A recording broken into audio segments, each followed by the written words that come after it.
Waalaikumsalam warahmatullahi Waalaikumsalam.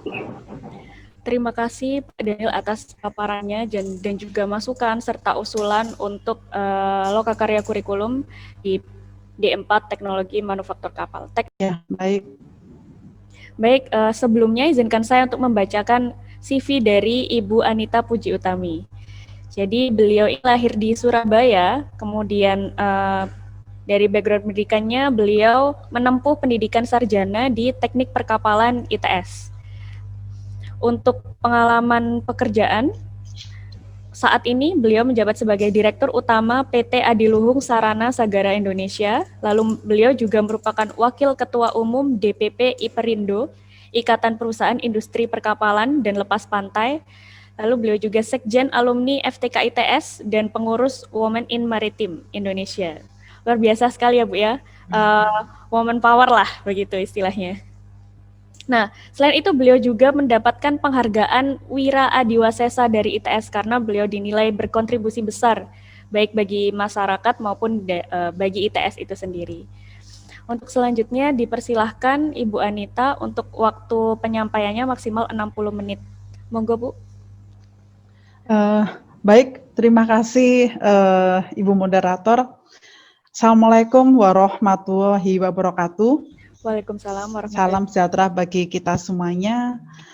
Bismillahirrahmanirrahim. Yang saya hormati Bapak Direktur Politeknik Negeri Banyuwangi, Bapak Son Kuswadi, Dr. Eng, dan juga yang saya hormati Profesor Muhammad Daniel Emros, membuat industri kemaritiman di tanah air ini semakin besar.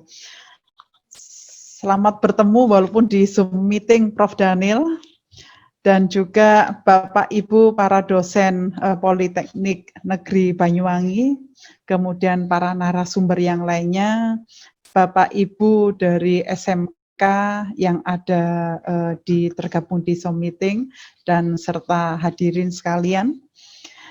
Alhamdulillah, puji syukur kita panjatkan kehadirat Allah Subhanahu wa Ta'ala karena kita semua bisa berkumpul semuanya. Ada yang offline, ada yang online di acara ini, dan kurikulum Politeknik Negeri Banyuwangi dalam rangka penguatan pendidikan vokasi.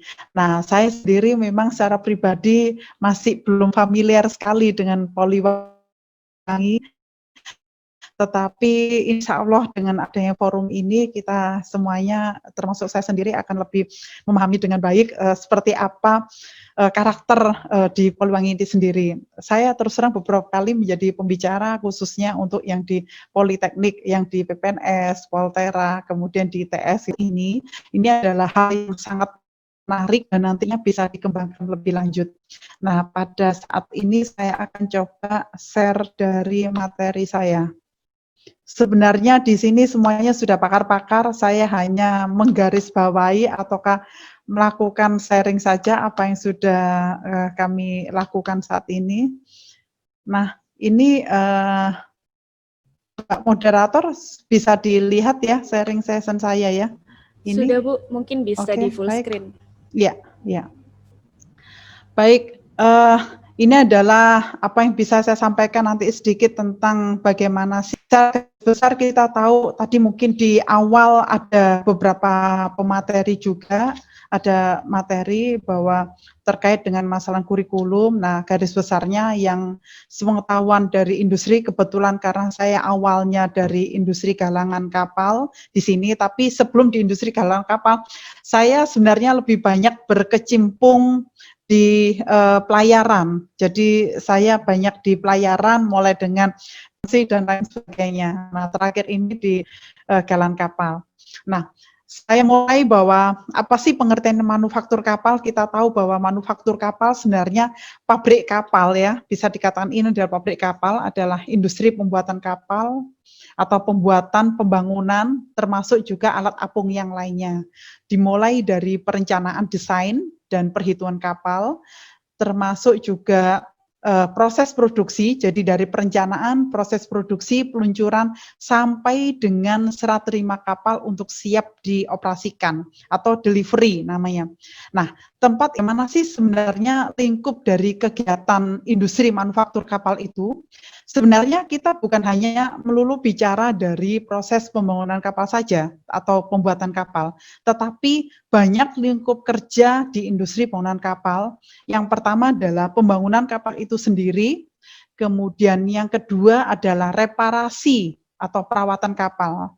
Kita tahu bahwa kapal-kapal ini wajib untuk dilakukan perawatan atau reparasi sesuai dengan aturan-aturan yang diterapkan oleh pemerintah maupun aturan-aturan internasional. Aturan dari perawatan kapal kapal penumpang dan untuk kapal barang 2 sampai 3 tahun. Begitu juga sesuai dengan aturan SOLAS, itu memang diwajibkan seluruh kapal-kapal melaksanakan reparasi atau perawatan kapal untuk memastikan kondisi kapalnya, baik itu bawah air maupun atas air. Nah, inilah peluang-peluang pekerjaan di manufaktur kapal. Selain itu ada juga refurbishment kapal. Refurbishment kapal adalah salah satu bentuk upaya rekayasa ataukah bagaimana kita bisa merubah kadangkala kapal yang bentuknya A, tipe A menjadi tipe B. Itu memungkinkan sekali. Misalnya ada juga ada tempat untuk scrapping kapal, begitu juga di beberapa galan-galan yang lainnya. Nah, kebetulan hari ini ada juga seminar khusus membahas scrapping kapal di Jakarta dan saya juga diundang, tapi karena sudah terlanjur janji dengan Poliwangi, akhirnya saya menugaskan salah satu direktur untuk berangkat ke Jakarta. Nah, ini adalah salah satu karena penutupan kapal sekarang ini sudah ada regulasi yang diterapkan secara internasional dan akan dilakukan pengesahan ataukah dilakukan disosialisasikan baik itu di Kemenristek dari Kemenko Maritim Perindustrian sampai dengan perhubungan. Jadi ada dasarnya dan apa yang harus dilakukan dalam prosedur penutupan atau scrapping kapal. Jadi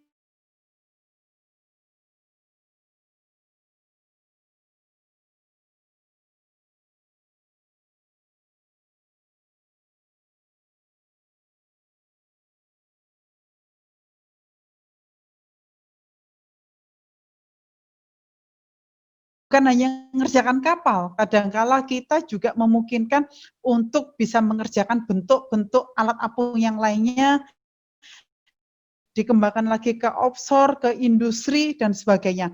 Karena kalau kita sudah membangun kapal, otomatis kita tidak susah untuk membangun atau mengembangkan di dalam lingkup bisnis yang lainnya, baik itu lingkup bisnis di pelabuhan, lingkup bisnis di lingkungan industri yang lainnya, itu sangat memungkinkan. Baik, saya lanjut.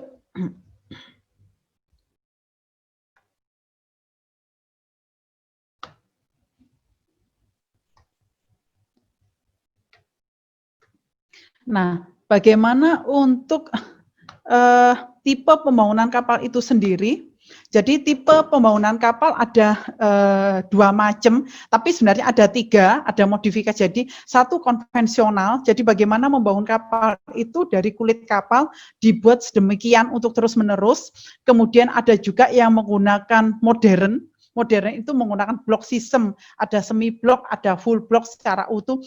Ada juga yang satu lagi saya belum sempat nulis adalah modifikasi. Jadi ada dua-duanya. Jadi konvensional dimodifikasi dengan modern. Jadi semi modern, semi blok ya.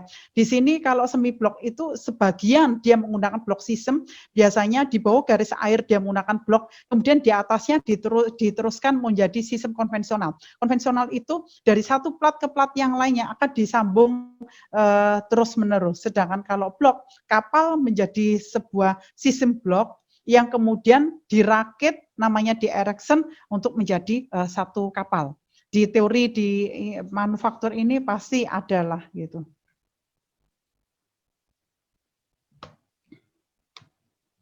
Nah, Bagaimana proses penggunaan kapal tadi sudah saya singgung. Nah, sekarang saya coba jelaskan bahwa mulai dengan kita laksanakan proses desain kapal, kemudian kita laksanakan fabrikasi. Jadi fabrikasi ini adalah pemotongan kapal,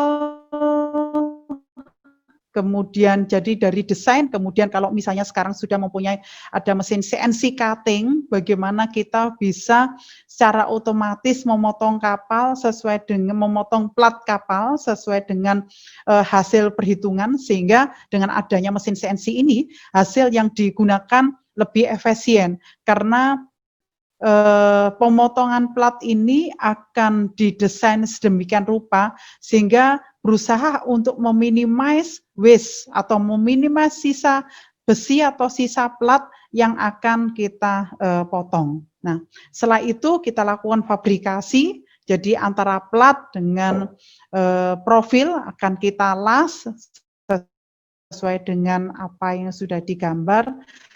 Baru kemudian dilakukan assembly, semua adalah namanya block joint atau erection, ditambah dengan sistem outfitting yang sudah dibuat. Outfitting adalah salah satu pembuatan komponen kapal. Jadi outfitting ini macam-macam, mulai dengan ada namanya manhole, tempat lubang masuk orang, tangga-tangga.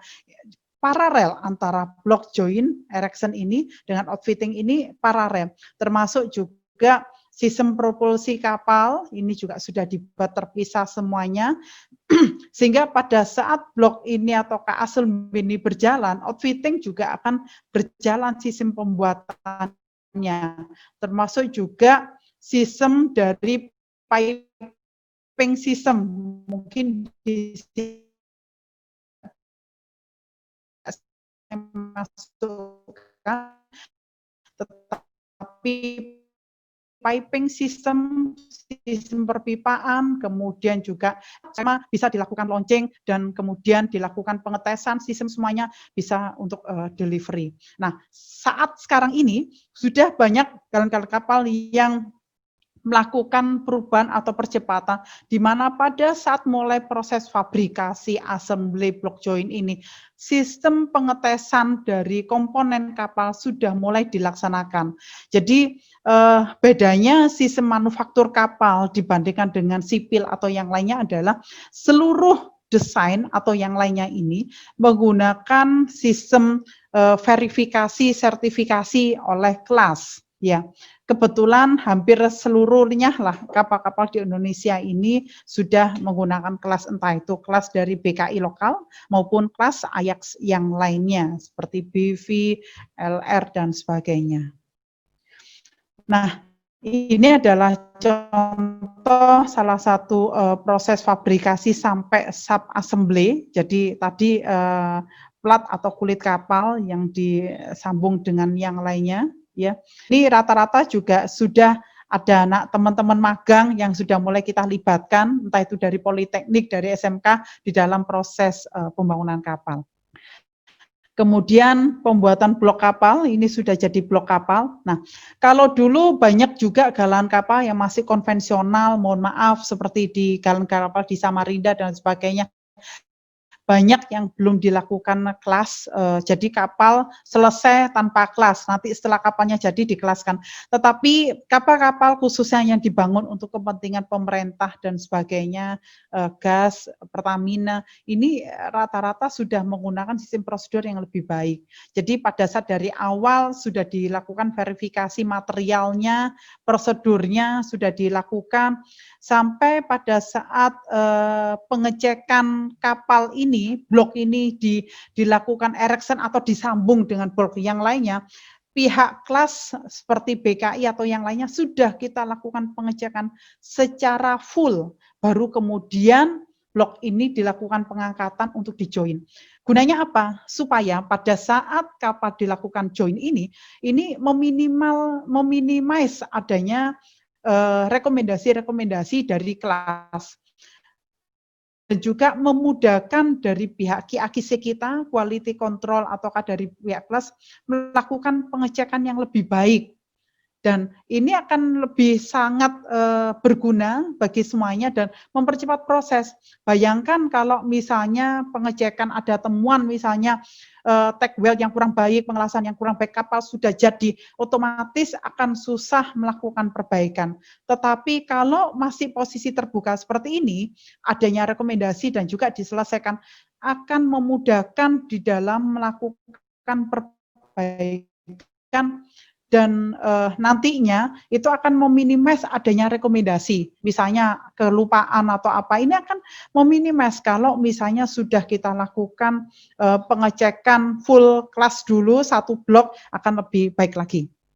Ini adalah contoh pemeriksaan dari KAGC, dari internal Galangan. Jadi Galangan juga melakukan pemeriksaan sendiri beserta bersama-sama dengan kelas. Jadi biasanya dari internal sudah oke semuanya, baru kita panggil kelas supaya juga sama-sama mempercepat waktu dan dari pihak kelas juga akan lebih memahami kinerja dari Galangan itu sendiri.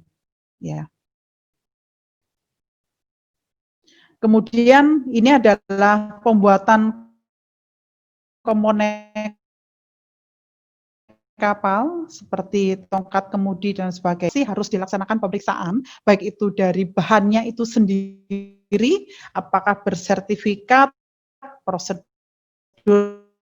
bagaimana, sampai kemudian pengujian dan dilakukan pengecekan bersama dengan kelas. Jadi kelas di kapal itu ada dengan kelas kapal pembangunan secara keseluruhan. Setelah selesai gabung menjadi peluncuran, ini adalah contoh persiapan peluncuran kapal, ya. Ini kalau misalnya mau, saya masih ada waktu untuk saya coba share video untuk peluncuran kapal. Oh, atau nanti saya coba sampaikan video untuk peluncuran kapal. Tapi pada dasarnya persiapannya adalah seperti ini. Persiapannya ini mau diluncurkan, ya. Sambil nanti kalau kita diskusi bagaimana peluncuran, tapi di YouTube sudah mulai banyak sih. Ini adalah kapal kebetulan yang lagi kami bangun untuk Aceh Hebat 2 yang rencana mau delivery di akhir Desember. Baik. Dan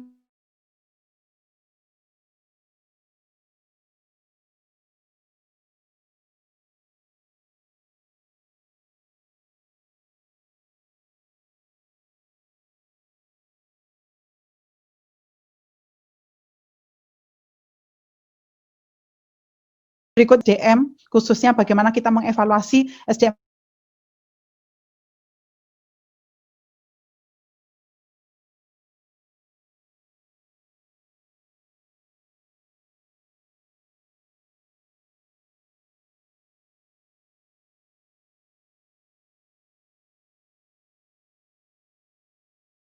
production control yang harus berjalan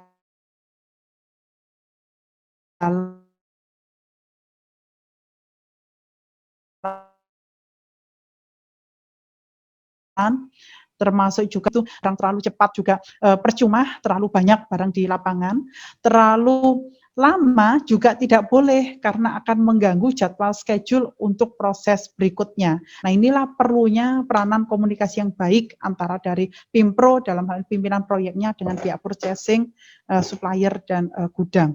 Ya, ini contoh flowchart material dan pembangunan. Kemudian di dalam pengawasan kapal juga demikian, ada perencanaan tadi, terus ada pengawasan. Nah, biasanya pengawasan ini banyak sebenarnya. Kenapa pembangunan kapal harusnya semaksimal mungkin tidak ada masalah. Karena satu ada Pimpronya yang harus melakukan laporan harian, evaluasi dan sebagainya. Kemudian juga ada beberapa pekerjaan harus dilakukan pengawasan.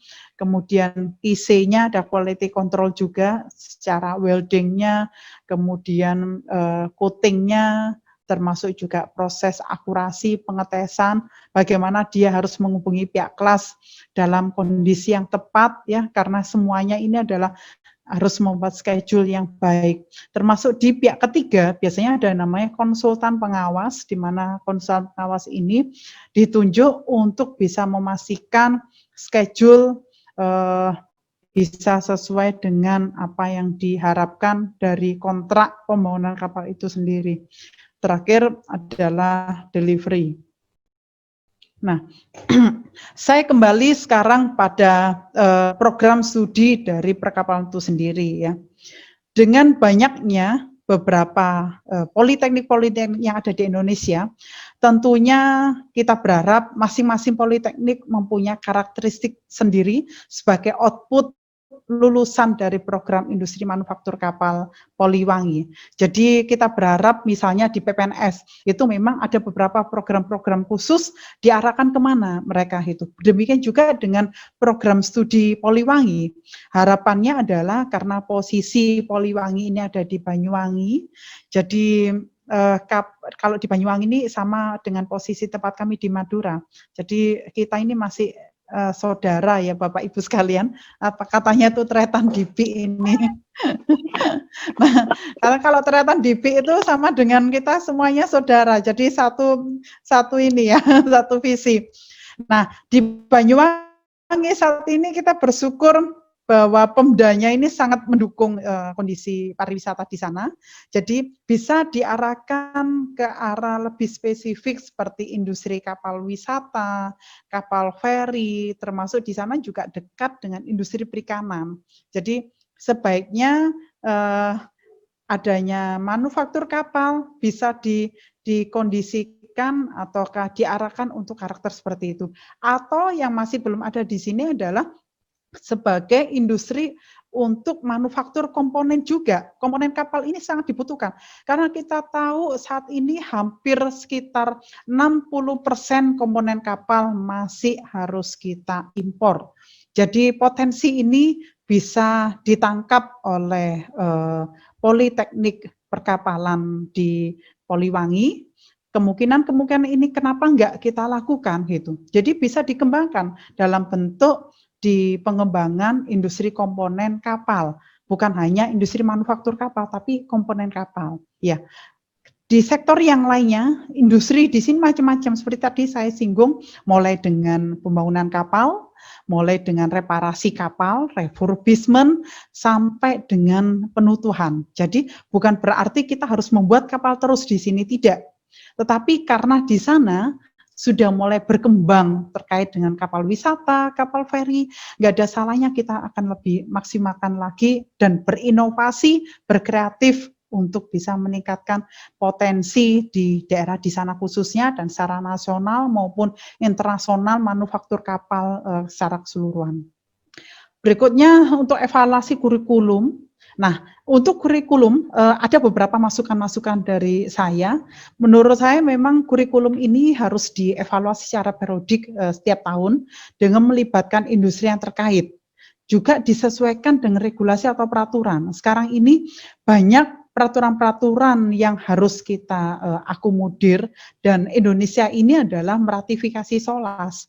Artinya apapun output atau apapun regulasi SOLAS yang diterbitkan saat ini, Indonesia harus mengikuti. Sehingga kita juga harus melakukan sosialisasi kepada para mahasiswa. Oh ya, regulasi terbaru saat ini adalah seperti ini. Seperti yang terakhir ini adalah regulasi tentang penutuhan kapal. Syarat-syarat apa saja yang harus dilakukan. Harus kita ikutin, termasuk juga perubahan teknologi.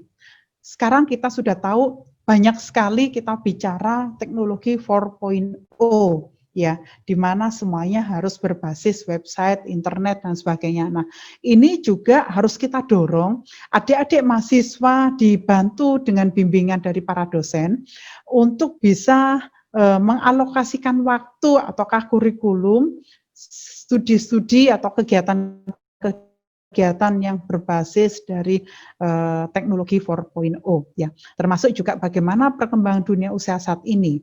Nah, dari adanya hal tersebut ada beberapa masukan-masukan ya, termasuk ada juga yang masih belum, saya nggak tahu, semoga sudah mulai ada dilibatkan. Menurut saya ini tambahannya adalah perlu adanya juga tambahan dari safety management shipyard. Saya nggak yakin bahwa secara kurikulum di industri manufaktur kapal sudah mulai dikenalkan tentang bagaimana safety management shipyard secara keseluruhan, apa yang harus dilakukan.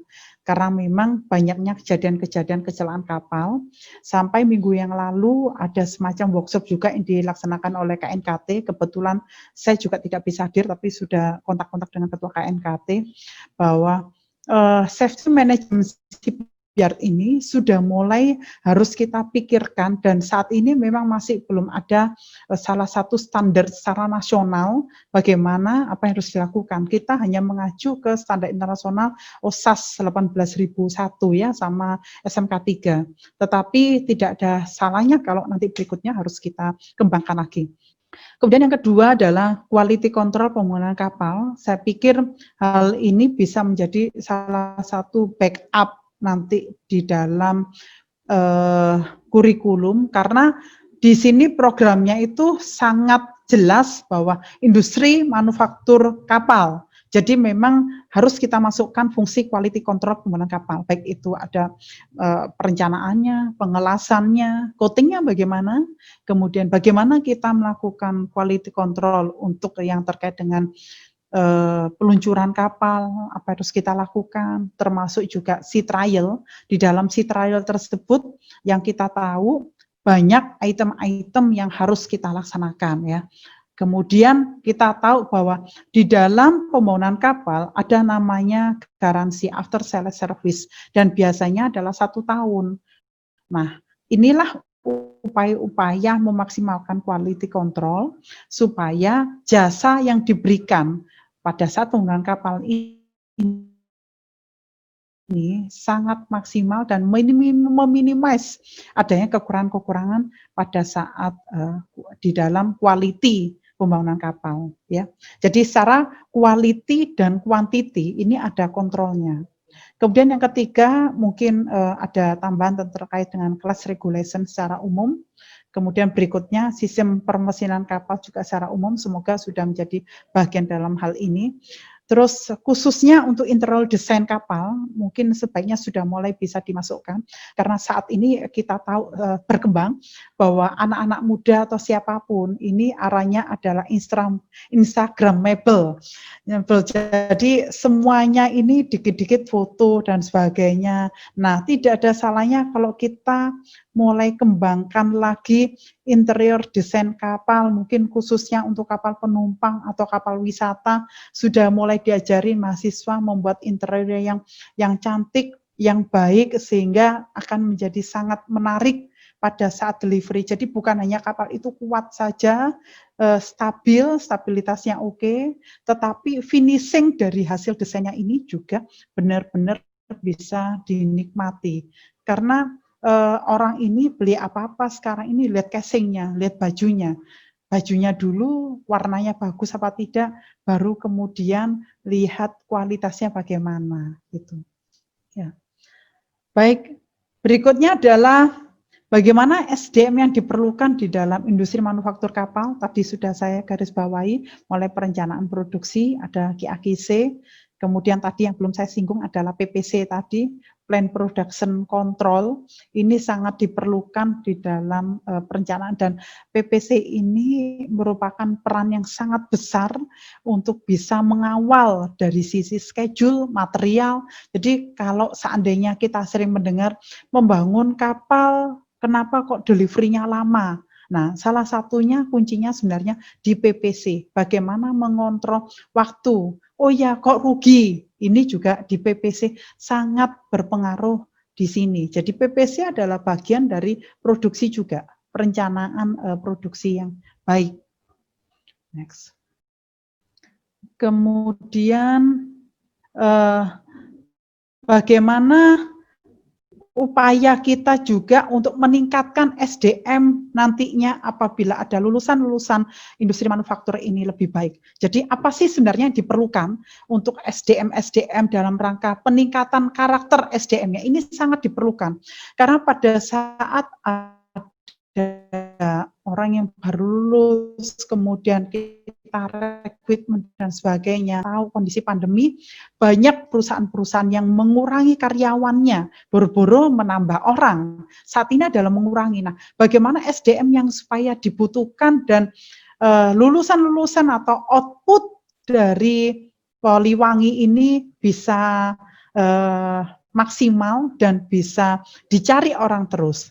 Jadi saat ini yang diperlukan adalah selain kemampuan keilmuannya tadi, juga banyak yang diperlukan multi talent. Jadi bukan hanya kerjakan satu bagian, kadangkala dia juga bisa yang lainnya. Jadi sebagai seorang kadangkala PPC, tapi dia juga merangkap sebagai orang logistik misalnya. Ada yang seperti itu.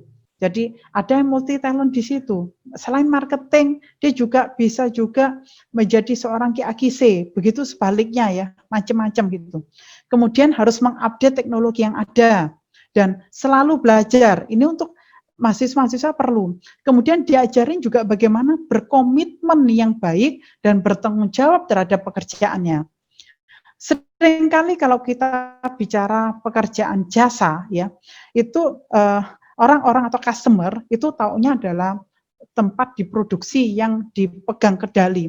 Jadi biasanya kalau diproduksi itu ada namanya Pimpro. Nah, alumni Poliwangi sangat besar peluangnya untuk menduduki posisi-posisi seperti itu. Sehingga diperlukan beberapa karakter-karakter seperti ini, termasuk disiplin tinggi dan juga pelaporan yang baik dan sebagainya.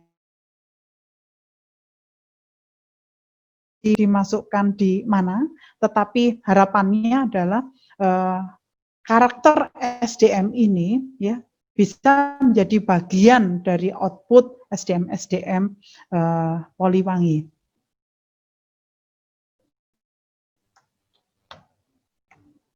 Nah, tadi saya tambahkan lagi bahwa selain tadi karakter juga mempunyai kompetensi tadi pemahaman software, juga harus tahu pemahaman regulasi, SOLAS, SM Code, bahasa Inggris tentunya, attitude tadi sudah ada, sudah sama.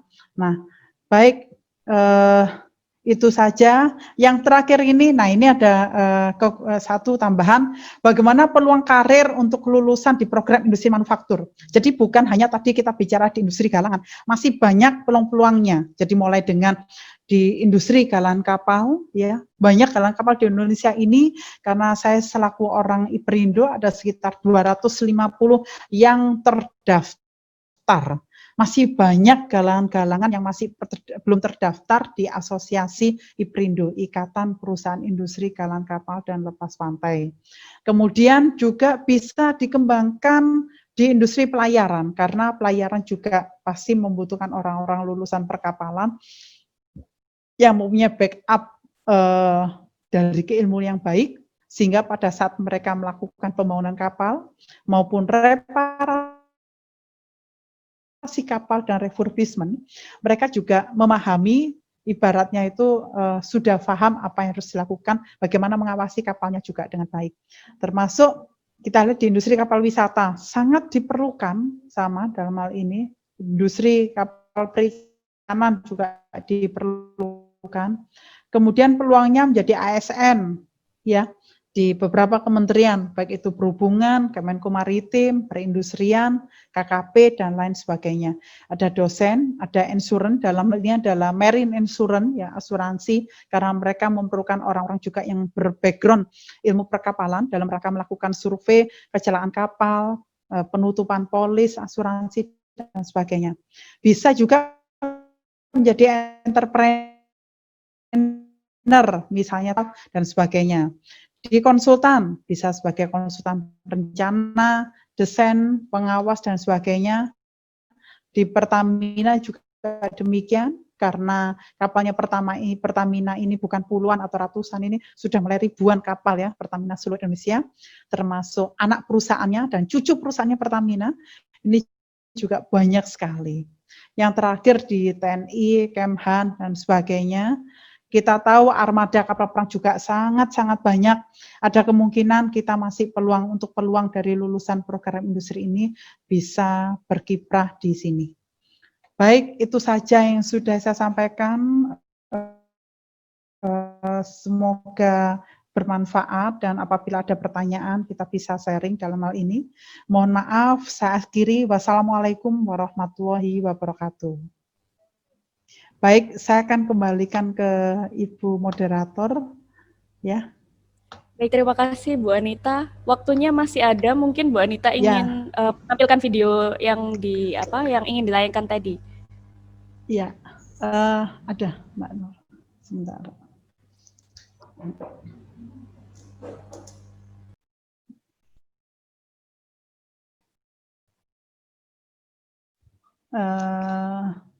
Videonya sebentar di sini.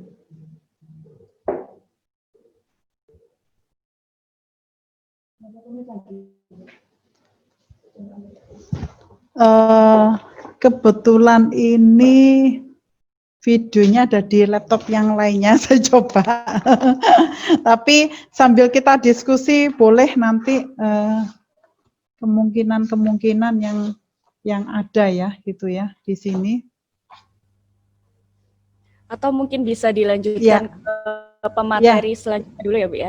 Boleh, ya. Nanti kalau perlu nanti ada saya silakan. Ya, baik. Baik, terima kasih Bu Anita atas pemaparan yang telah disampaikan.